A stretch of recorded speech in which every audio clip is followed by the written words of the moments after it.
There's a version of piracy that lives in movies and theme park rides, a world of tricorn hats and black flags, of buried treasure and plank walking and swashbuckling adventure on the high seas. That version is not entirely wrong. It's just incomplete. The real history of piracy is richer, stranger, and more morally complex than any Hollywood production has managed to capture. It's also much older. Piracy is not a product of the 17th and 18th centuries. It's as old as seafaring itself, which means it's been part of the ocean's human history for as long as ships have carried anything worth stealing. The golden age of piracy, which ran roughly from the 1680s to the 1730s, is the period most people picture when they hear the word pirate. It's the era of Blackbeard and Bartholomew Roberts, of Nassau in the Bahamas as a pirate republic, of ships flying the Jolly Roger in the Caribbean and along the trade routes of the Atlantic. That era is real, and it's genuinely fascinating, and we'll spend a lot of time in it. But to understand why it happened when it did, you need to understand the world that produced it. That world was shaped by three things above all others. The first was the explosion of Atlantic trade in the 17th century, as European empires built vast networks of ships carrying silver, sugar, tobacco, and manufactured goods across the ocean in both directions. The second was a series of European wars that created large numbers of trained sailors and privateers, men licensed by governments to attack enemy ships, and then ended abruptly, leaving those men without employment or income. The third was the particular geography of the Caribbean, with its hundreds of islands, hidden coves, and trade wind routes that made it an almost perfect operating environment for small, fast ships with violent intent. Pirates have appeared in every era of ocean history and in every part of the world where ships carried cargo worth taking. The ancient Mediterranean had pirates. The Vikings were, among other things, pirates, though the Norse themselves would have used a different word. The Barbary coast of North Africa produced corsairs who raided European shipping for centuries. Chinese pirates organized themselves into fleets larger than most national navies.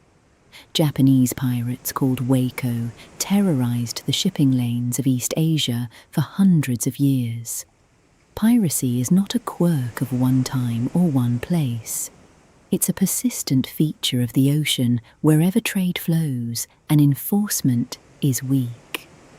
What makes the Golden Age so historically significant is not the scale of its violence, which was real but not exceptional by historical standards, but the way it intersected with the birth of the modern global economy.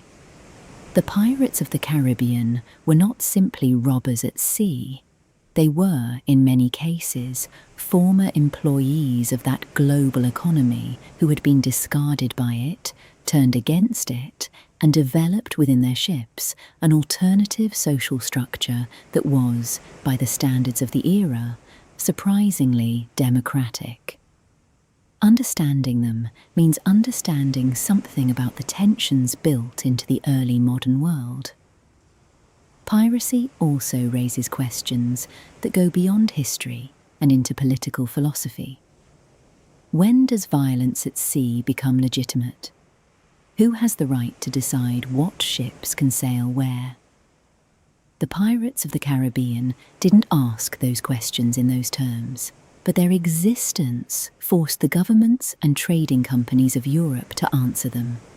The legal frameworks built to suppress piracy, the international maritime law that developed in the 18th and 19th centuries, is partly a product of the pressure piracy applied to systems of ocean governance that hadn't kept pace with the explosion of Atlantic trade.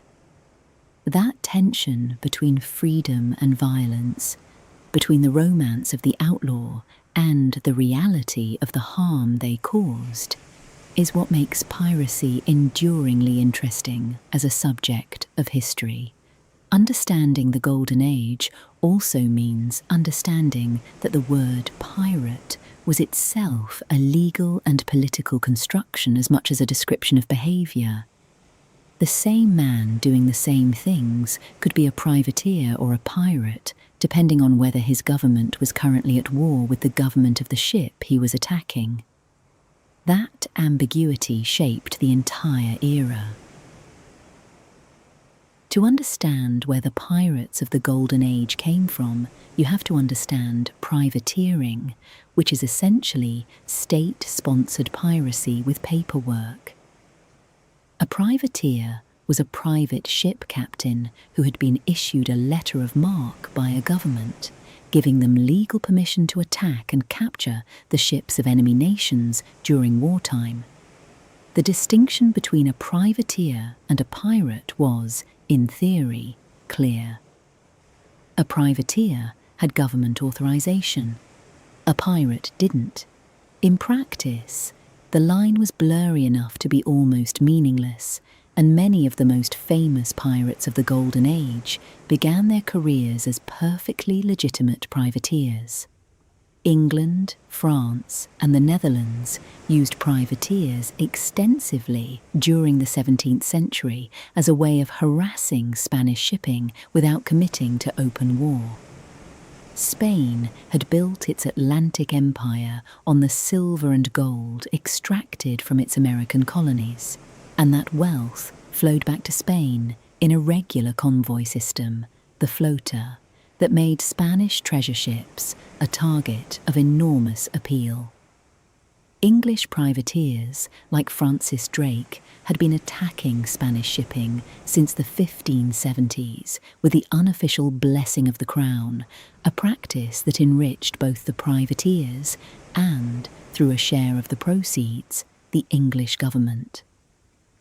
The privateering system created a large, experienced, sea-going labour force trained in exactly the skills piracy required: navigation, gunnery, boarding tactics, and the management of captured prizes.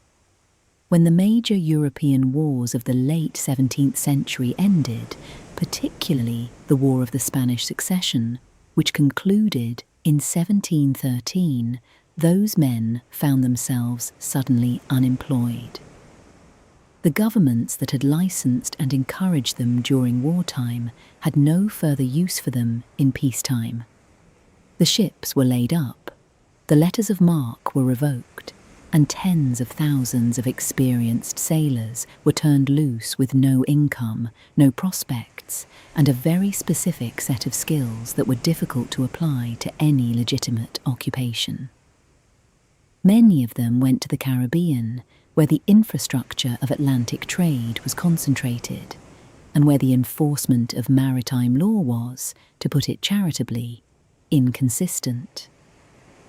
The Caribbean in the early 18th century was a place of enormous wealth and enormous disorder.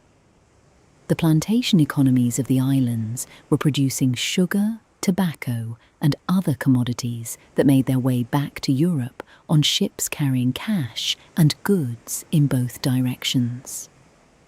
Colonial governments were understaffed, underfunded, and often corrupt.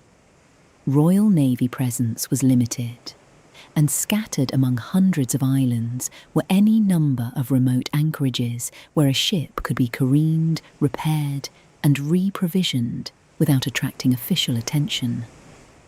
The Caribbean also offered something that made it uniquely suited to piracy beyond its geography. Colonial governance was thin, inconsistent, and frequently corrupt. Local governors who were supposed to suppress piracy often found it more profitable to tolerate it, accepting a share of prize goods in exchange for looking the other way. Port merchants, who were supposed to refuse stolen cargo, often bought it happily at discounted prices.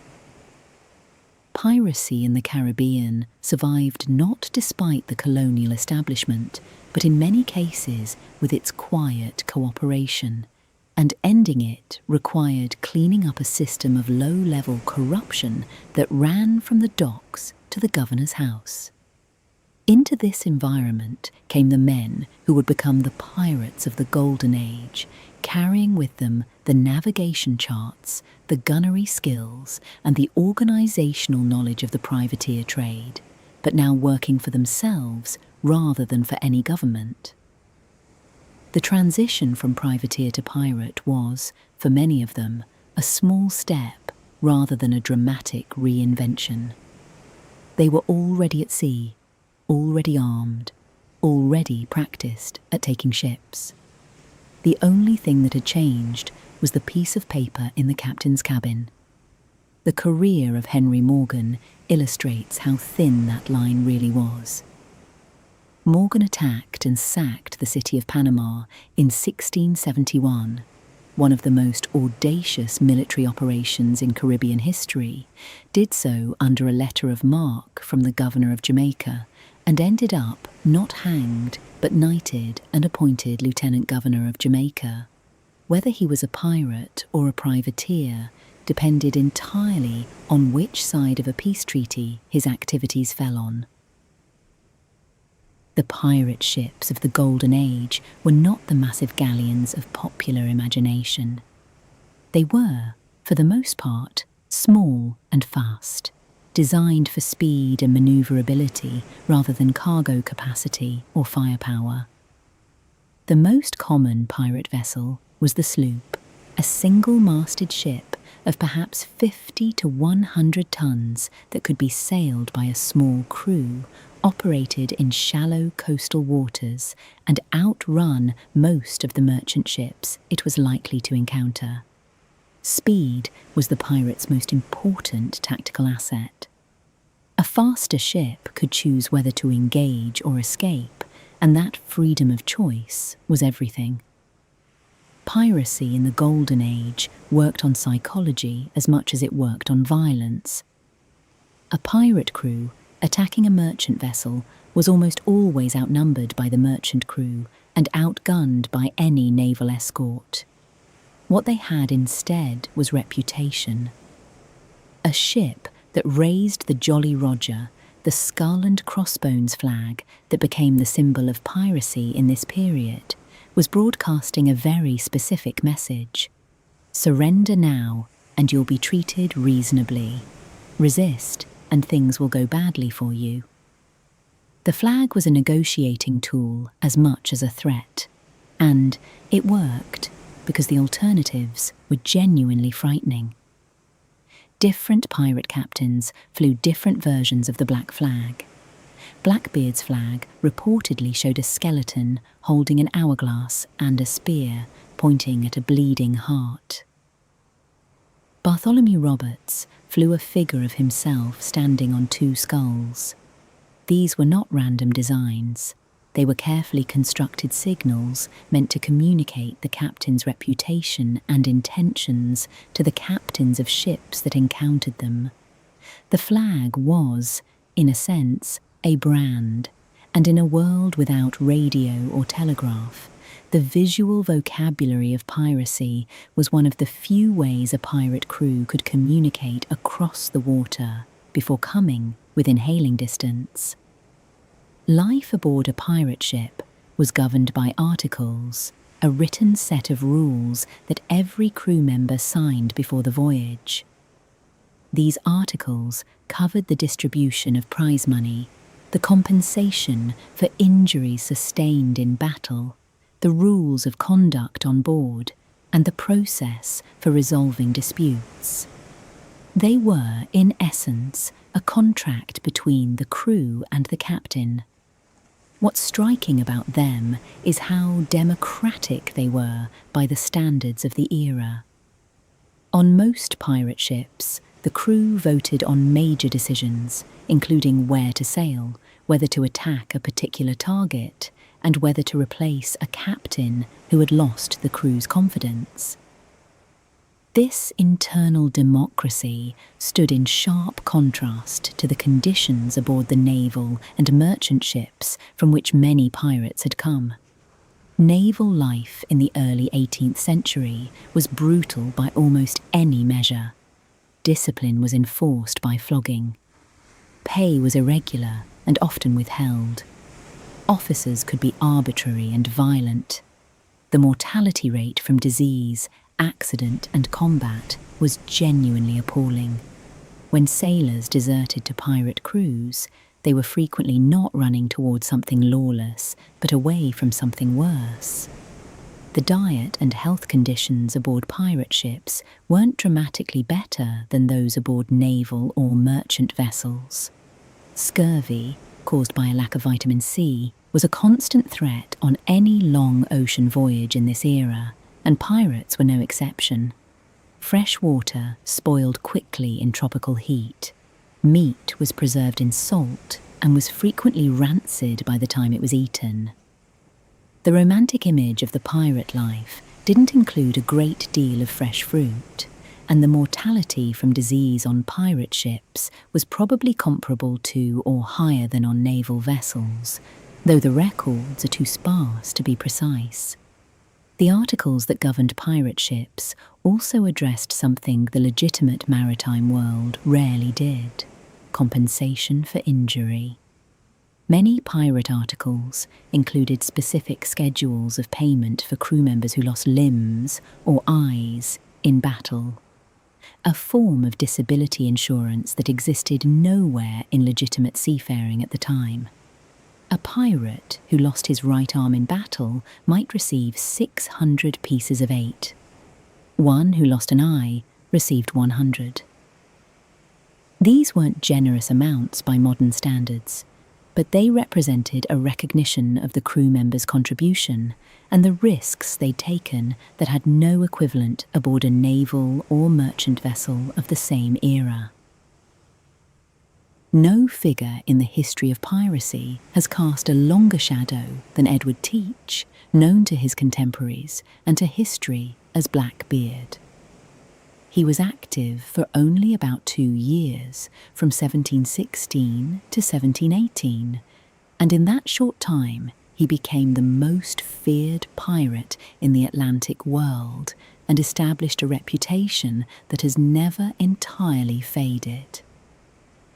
Understanding Blackbeard means understanding how reputation worked in the age of piracy and how deliberately and skillfully some pirates constructed and maintained the image that was their most powerful weapon. Blackbeard's real name may have been Edward Teach, though the historical record is uncertain even on this point. What's clear is that he was an experienced sailor who had worked as a privateer during the War of the Spanish Succession and transitioned to piracy after the war ended. By 1717, he was operating in the Caribbean and along the American colonial coast, commanding a former French slave ship that he'd captured and converted into his flagship, which he renamed Queen Anne's Revenge. She carried 40 guns, making her one of the most formidable warships outside of national navies in the Atlantic at the time. Blackbeard's physical appearance became legendary in his own lifetime. He was a large man with an exceptionally thick black beard that he reportedly wore tied into sections with ribbons. Before battle, he'd weave slow-burning fuses into his hair and beard and light them so that smoke curled around his face as he boarded enemy ships. Whether this was genuine intimidation, theatrical psychology, or some combination of both, it worked. Merchant captains who encountered Blackbeard generally surrendered without fighting, which was exactly what he wanted. A battle risked his ship and his crew. Surrender risked nothing. In the spring of 1718, Blackbeard pulled off one of the boldest acts of piracy in the Golden Age. He blockaded the port of Charleston, South Carolina, with a small fleet, stopping every ship entering or leaving the harbour for several days. He held passengers from captured ships as hostages and demanded a chest of medicines as ransom. The colonial government of South Carolina was helpless. There was no naval force available to break the blockade. They paid the ransom, and Blackbeard sailed away. The incident humiliated the colonial establishment and demonstrated how vulnerable Atlantic trade had become to determined piracy. Blackbeard was killed in November 1718 in a battle off the coast of North Carolina in an engagement organised by the governor of Virginia, who had grown tired of Blackbeard's use of North Carolina's inlets as a base of operations. A naval lieutenant named Robert Maynard led 2 small vessels against Blackbeard's sloop, and, after a ferocious battle in which Blackbeard reportedly sustained 5 bullet wounds and multiple sword cuts before finally dying, the pirate era's most famous figure was gone. His story, from beginning to end, had lasted approximately 2 years. He had demonstrated both the vulnerability of Atlantic trade and the ability of a determined government to end that vulnerability when it decided to act. 2 lessons that were absorbed, not forgotten, and acted on in the years that followed. The story of Blackbeard's career is also a story about the complicated politics of colonial governance. North Carolina in 1718 was a poor, sparsely settled colony with a corrupt governor, a weak militia, and no naval forces of its own. It was exactly the kind of place where a pirate could operate with a degree of protection. Blackbeard reportedly had an informal arrangement with the governor of North Carolina, Charles Eden, that gave him shelter in exchange for a share of his prizes. It was the governor of Virginia, Alexander Spotswood, who found this intolerable and organised the expedition that killed him, acting outside his own jurisdiction to do so. The killing of Blackbeard was itself a small constitutional crisis, raising questions about which colonial governor had the authority to conduct military operations in another colony's waters.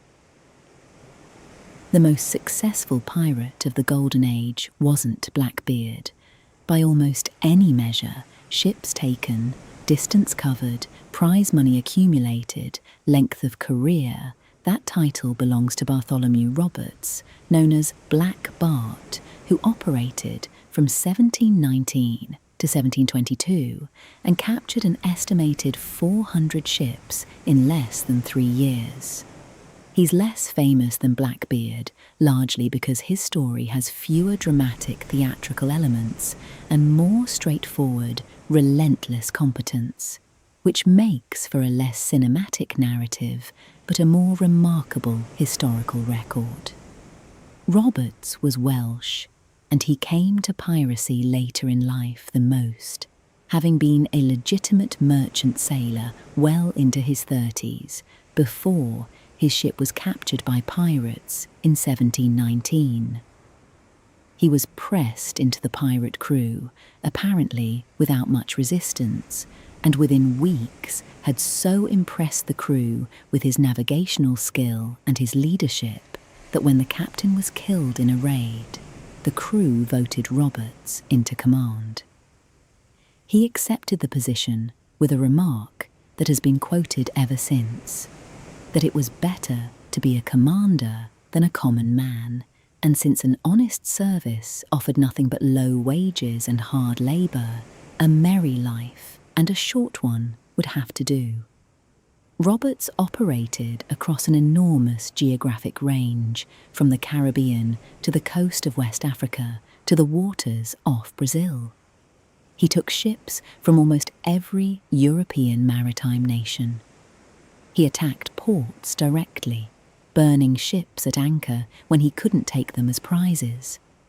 He developed a reputation for being reasonable with crews that surrendered, and severe with those that resisted, which kept his surrender rate high and his battle losses low.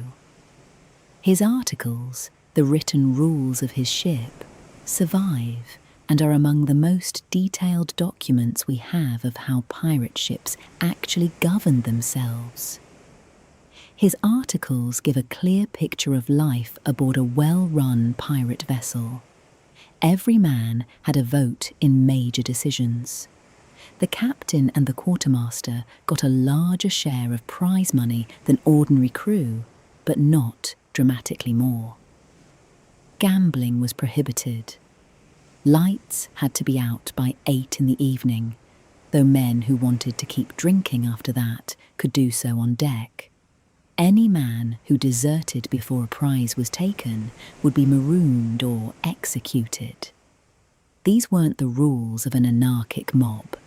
They were the rules of a functioning maritime organisation that happened to be engaged in systematic robbery.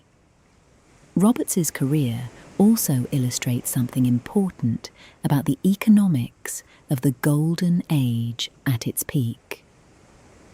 By 1720, the Atlantic was well enough patrolled that the most productive hunting grounds had shifted to the coast of West Africa, where slave ships, merchant vessels, and Portuguese gold ships created a rich and relatively unprotected target pool. Roberts and his crews operated there for extended periods, taking prizes from multiple European nations. The globalization of piracy in this period reflected the globalization of Atlantic trade itself, with pirate crews following the routes of greatest wealth wherever those routes led. Roberts was killed in February 1722 off the coast of West Africa when a Royal Navy warship caught his fleet at anchor, most of the crew drunk after celebrating a prize. He died in the first exchange of fire, which ended the engagement quickly since the crew had no particular interest in fighting without their captain. His body was thrown overboard before it could be captured. More than 200 of his crew were taken prisoner, and 54 of them were hanged. In a career of less than 3 years, Roberts had done more damage to Atlantic shipping than any other single pirate in the Golden Age, not through exceptional violence, but through exceptional organisation and an almost professional approach to a fundamentally criminal enterprise. Roberts's story also illustrates the diversity of pirate crews in the Golden Age. His articles specified that any crew member who brought a boy or a woman aboard was to be put to death, a rule that reflected the practical concerns of a ship where violence was always close to the surface. But his crews included men of multiple nationalities and races.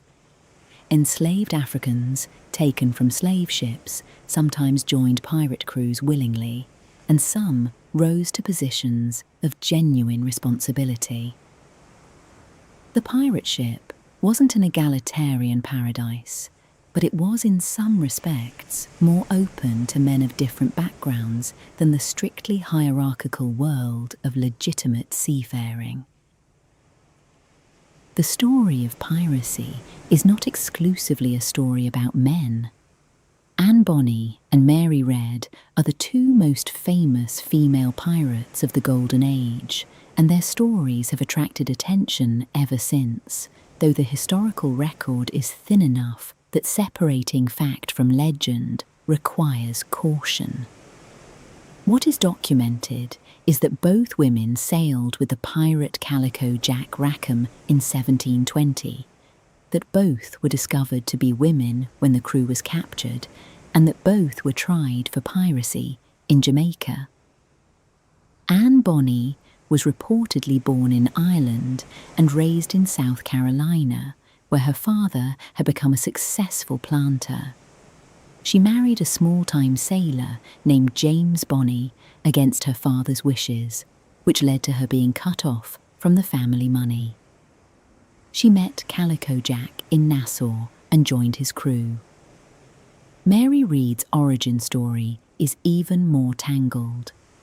According to accounts written after her trial, she'd been raised as a boy by her mother, possibly to claim an inheritance, and had spent time disguised as a man serving in the British Army before ending up at sea. Whether all of this is true is impossible to verify. What the trial record confirms is that she was on Rackham's ship, dressed in men's clothing when captured. The capture of Calico Jack's crew is one of the more inglorious episodes in the history of Golden Age piracy. A privateer sloop caught them at anchor near the western tip of Jamaica at night, and most of the crew was too drunk to fight.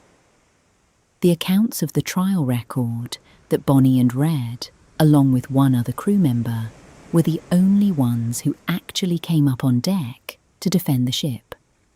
The rest, including Calico Jack himself, stayed below.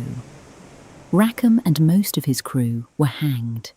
Both women pleaded their bellies, the legal term for claiming pregnancy, which delayed execution. Mary Red died in prison, apparently of fever, before the sentence could be carried out. Anne Bonny's ultimate fate is unknown. She disappears from the historical record after her trial, leaving behind one of the more tantalizing unsolved mysteries of the Golden Age. Beyond the romance of their individual stories, Bonnie and Reed are significant because they exist at all in the historical record. The Golden Age of piracy was a world in which the normal constraints of European society were significantly loosened, and the evidence from multiple pirate crews suggests that gender boundaries were among the things that could be renegotiated at sea. The pirate ship's articles, its collective decision-making, and its distance from the institutions of European law created a space in which things that were impossible on land became at least possible. The pirate ship was never a utopia, and life aboard one was genuinely dangerous, uncomfortable, and likely to end badly. But for certain people, in certain circumstances, it offered something the legitimate world didn't, and the stories of Bonnie and Reed suggest that the offer was open to more people than history usually admits. The history of women at sea in the early modern period is broader than just the pirate story, though the pirate story is its most dramatic chapter. Women disguised as men served in European armies and navies throughout the 17th and 18th centuries, a fact that was occasionally discovered and occasionally accommodated by the institutions that employed them. The sea, like the army, was a place where a determined person could sometimes construct an identity that land-based society would not have permitted. The distance from established authority that made piracy possible also made other kinds of reinvention possible, and Bonnie and Red's story sits within a larger pattern of women who found in maritime and military life a freedom that civilian life denied them. None of this made the pirate world safe or just, but it made it, for some people, preferable to what waited for them on shore. The two women also left a permanent mark on how the Golden Age has been remembered. Their presence in the trial records ensured that the story of Caribbean piracy could never be told as an entirely male story. And writers, playwrights, and filmmakers have returned to them repeatedly in the 3 centuries since their trial, finding in their lives a richness that the sparse documentary record barely hints at. The Golden Age of piracy ended not because pirates became less dangerous, but because the world they operated in changed around them. The key shift was political and economic rather than military. As the major European powers consolidated their Atlantic empires in the early 18th century, They developed both the motivation and the means to suppress piracy in a way they hadn't before. The cost of tolerating piracy, which had once been offset by the convenience of having privateers available for wartime, became politically and commercially unacceptable as trade volumes grew and merchant interests gained power. The Royal Navy's expansion into the Caribbean and along the American colonial coast in the 1710s and 1720s was the decisive military factor. A series of dedicated anti-piracy campaigns, the Piracy Act of 1717, which offered pardons to pirates who surrendered, and the systematic trial and execution of captured pirates all combined to raise the cost of piracy dramatically. The pardon offer was particularly effective. Many pirates, including some significant figures, accepted the amnesty and retired. Those who didn't found themselves operating in an increasingly hostile environment with fewer safe harbours and a much greater risk of hanging. The pardon system that Woodes-Rogers implemented in Nassau in 1718 represents a more sophisticated response to piracy than simple military suppression. The Crown's calculation was that offering amnesty to pirates who surrendered would be cheaper and faster than hunting them all down, and that the men who refused the pardon would be fewer in number and easier to identify as genuine criminals. The strategy worked reasonably well. Many significant pirates accepted the pardon, and the ones who didn't, including Blackbeard, were hunted with a political will that hadn't existed before. The loss of Nassau as a base of operations was particularly significant.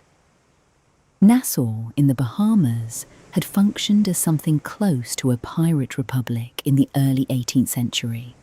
A harbour where pirate crews could sell prizes, refit their ships, recruit crew, and spend their money in relative safety. In 1718, the British Crown sent Rogers to Nassau with a naval escort and a mandate to clean it up. He arrived with the pardon offer in one hand and the threat of force in the other. Most of the pirates in Nassau accepted the pardon. Rogers then built the fortifications and legal infrastructure that made Nassau genuinely inhospitable to piracy. The trial and execution of pirates was conducted as public theatre, deliberately designed to communicate that the era of tolerance was over. Hangings were held in public, and the bodies of executed pirates were sometimes gibbeted, displayed in iron cages at harbour entrances as a warning to passing sailors. The execution of more than 50 of Bartholomew Roberts's crew in West Africa in 1722 was explicitly intended as a demonstration, and it worked. After 1722, organised Atlantic piracy at the scale of the Golden Age never returned. What replaced it was smaller in scale and more localised. Pirates continued to operate in the Indian Ocean, in the waters of Southeast Asia, and in the Mediterranean for centuries after the Caribbean Golden Age ended. The Barbary corsairs of North Africa continued raiding European shipping into the 19th century. Chinese piracy reached its peak in the early 19th century under Madame Qing, who commanded a confederation of hundreds of ships. But none of it had quite the same combination of romantic myth and documentary record that made the Caribbean Golden Age the version of piracy that stayed with us. The transition from the Golden Age to the suppressed aftermath also had an important geographic dimension. As the Caribbean was cleaned up, piracy migrated rather than disappeared entirely. The Indian Ocean, which had been a pirate hunting ground throughout the Golden Age as well, continued to attract pirates operating out of Madagascar and the East African coast well into the 1720s. Henry Every, who seized a Mughal treasure ship in 1695 in one of the most lucrative pirate attacks in history, had operated in the Indian Ocean. The Red Sea and the Persian Gulf also hosted piracy that was connected to the Caribbean Golden Age through shared crews and shared techniques, if not shared geography. The pirates of the Golden Age have had an outsized influence on popular culture that bears almost no relationship to how common or how powerful they actually were. At their peak, there were probably no more than a few thousand active pirates in the Atlantic, operating perhaps 20 or 30 ships at any one time. They were a genuine nuisance to Atlantic trade and a real source of anxiety to colonial governments, but they were never a serious threat to the empires they preyed on. Their outsized reputation, then and now, is a product of the same thing that made them effective in their own time: the power of the story they told about themselves. The romanticization of piracy began almost as soon as the Golden Age ended. Daniel Defoe, writing under the pen name Captain Charles Johnson, published A General History of the Pirates in 1724, just 2 years after the end of the Golden Age. It was an immediate bestseller, and it established the literary template for piracy that has persisted ever since. Johnson's pirates were colourful, quotable, and morally complex in ways that made them compelling reading. Some of what Johnson wrote was accurate, some of it was embellished, some of it appears to have been invented entirely. The book was so influential that it's almost impossible to separate what later generations believed about pirates from what Johnson decided to tell them. Robert Louis Stevenson's Treasure Island, published in 1883, took the Johnson template and transformed it into the adventure story that defined piracy for generations of readers. Long John Silver, the one-legged sea cook with the parrot on his shoulder, is perhaps the most influential fictional pirate ever created, and almost nothing about him accurately reflects the historical reality of Golden Age piracy. But Treasure Island was never trying to be history. It was trying to be a story, and as a story, it succeeded so completely that its imagery became essentially permanent in Western culture. The parrot, the treasure map, the black spot, the buried chest, all Stevenson, not history. The deeper appeal of the pirate story in Western culture is worth thinking about. Pirates occupy a particular cultural space as outsiders who rejected the rules of the society they came from and built an alternative world beyond the reach of law. That's a fantasy with genuine emotional appeal, especially to people living within institutions that feel constraining or unjust. The fact that real pirates were often violent, frequently brutal, and generally died young and badly does relatively little to diminish the fantasy, because the fantasy isn't really about the pirates. It's about the freedom they seem to represent. The cultural staying power of the pirate image is also connected to something specific about the era in which it was most thoroughly romanticized. The 19th century, when Stevenson wrote Treasure Island, was an era of rigid social hierarchy, industrial labour discipline, and imperial expansion. The pirate represented everything that Victorian society was not: free, lawless, egalitarian in a rough way, and answerable to no employer or government. That the real pirates had mostly died horribly in their 20s and 30s was beside the point. The fantasy was the point. There's also something genuinely interesting in the historical record about the social organisation of pirate ships that cuts through the romance to something more substantive. The democratic articles, the collective decision-making, the relatively egalitarian distribution of prize money, these were real features of real pirate ships, documented in trial records and captured articles. Some historians have argued that the pirate ship represented a genuine alternative social experiment, a floating democracy at a time when democracy barely existed anywhere on land. Whether that's too romantic a reading is debatable, but the basic facts are real, and they're more interesting than anything Hollywood has invented.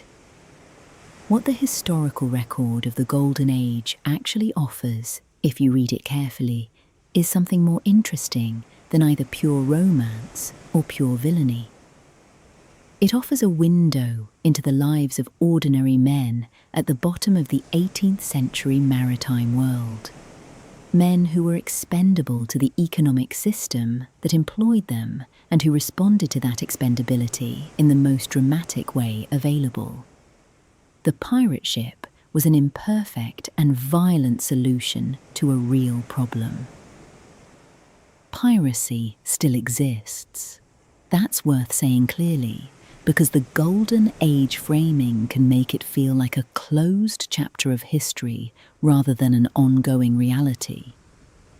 In 2010 and 2011, Somali pirates were attacking ships in the Gulf of Aden at a rate of several per week, holding crews hostage for ransoms that sometimes reached millions of dollars. In the Strait of Malacca, one of the busiest shipping lanes in the world, piracy has been a persistent problem for decades. In the Gulf of Guinea, off West Africa, piracy has increased significantly in recent years and is now considered one of the most dangerous maritime regions in the world. Modern piracy looks very different from the Golden Age version, but the underlying logic is remarkably similar.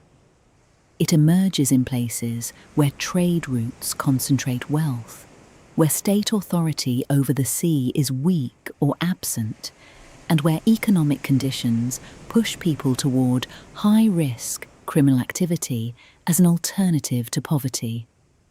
Somali piracy developed in the context of a failed state with no functioning coast guard, a fishing industry devastated by illegal foreign trawling, and a population with very limited economic alternatives. The men who became pirates weren't romantics. They were economic actors responding to incentives in a rational, if desperate, way. The mechanics of modern piracy are also instructive. Somali pirates didn't usually try to take cargo, which is difficult to move and sell without an extensive criminal network. Instead, they took the crew and the ship as hostages, negotiating ransom with the shipping companies through intermediaries while keeping the crew in conditions that ranged from uncomfortable to genuinely dangerous. The ransoms paid, sometimes through channels crossing multiple jurisdictions and legal grey areas, represented a significant income stream that at its peak was estimated at hundreds of millions of dollars per year flowing into the Somali coastal economy. The suppression of Somali piracy in the early 2000s followed a pattern that would have been recognizable to the governors who suppressed the Golden Age. Naval forces from multiple nations began patrolling the Gulf of Aden, making attacks more dangerous. Shipping companies hired armed security guards, which dramatically raised the cost of any attempted boarding. The combination of increased enforcement and hardened targets reduced the attack rate sharply, though piracy in the region never entirely disappeared. When conditions in Somalia improved slightly and naval patrols intensified, the economics of piracy shifted enough that many former pirates found other ways to make a living. The history of piracy, from the ancient Mediterranean to the modern Gulf of Guinea, tells us something consistent about the relationship between trade, law, and violence on the ocean. Piracy fills the gaps. It appears wherever valuable goods move across water in conditions where the cost of protection is high and the risk of punishment is low. It recedes when those conditions change, and it returns when they shift back. The specific individuals change with every era, and the ships and weapons change beyond recognition. What doesn't change is the underlying dynamic. The most useful thing this history teaches us is probably about the conditions that produce piracy rather than the individuals who practice it. Every major outbreak in history has emerged from a specific combination of economic pressure on seafarers, weak enforcement of maritime law, and concentrated trade routes offering rich targets. Remove any one of those three factors, and piracy becomes less viable. Add all three together, and it becomes almost inevitable. The history is, in that sense, the instruction manual. What the ocean's history of piracy also demonstrates is the limits of purely military solutions to fundamentally economic problems. The suppression of Somali piracy through naval patrols worked in the short term, but the conditions that produced it, a failed state, a destroyed fishing industry, extreme poverty in coastal communities, were not addressed by warships. Piracy in the Gulf of Guinea has continued to grow despite naval attention, partly because the underlying economic pressures driving it have not been relieved. The lesson the Golden Age teaches, that piracy thrives in the gap between trade and governance, applies as directly to the modern ocean as it did to the Caribbean of 1715. Pirates have always been part of the ocean story. They were there in the ancient Mediterranean, in the Viking Age, in the Caribbean Golden Age, and they're there today in the Gulf of Guinea and the Strait of Malacca. The ocean has never been entirely safe, and the history of piracy is ultimately the history of the tension between trade and the law that's supposed to protect it. In our next episode, we go deep into the ocean's geological and biological past to explore the 5 great mass extinctions, the catastrophic events that have periodically reset life on Earth and from which the ocean has always eventually recovered. Until then, thank you for listening.